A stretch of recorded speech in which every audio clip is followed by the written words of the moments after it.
instead of discounting the Mandela effect, go through the Mandela effect and you will find 1, 2, 3, 4 examples that's going to really resonate. So instead of just kind of like, shuffling it off and then be like, oh no, this is just, stupid, people misremembering, stuff like that.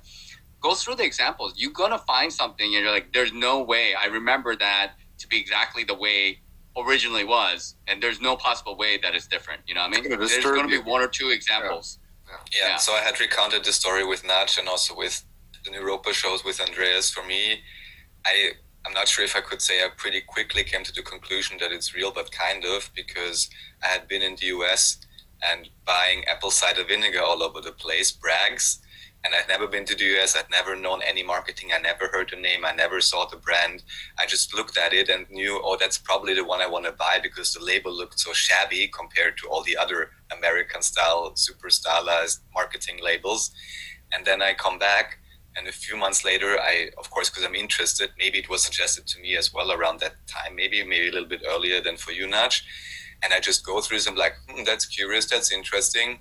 Okay, maybe, Star Wars or maybe this or that could be, maybe I remember, I'm not exactly sure. And then literally this apple cider vinegar came up and I was like, isn't that the most random thing? I mean, it's kind of popular, but still. And to me, of course, only very subjectively, it really felt like I'm getting a gift from source, or however you want to call it, to kind of prove to me without a shadow of a doubt there's something there. Because just before, I've been to all these different supermarkets and I know exactly what the logo looked like. And there was an apostrophe S and it was also shaped a bit differently. And then I just, of course, looked up, are there any old bottles, anything like that? But it doesn't exist. It never existed in that form of a label. So, yeah. It reminds me a little of In the Matrix, and I want to comment on Kyle Brotherton's comment in a second. But because sometimes you're not looking for this shit.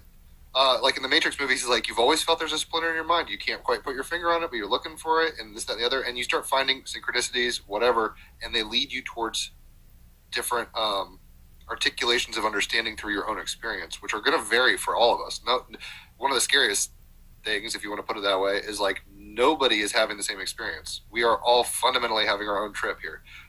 So let me just to kind of talk about the Mandela effect a little bit.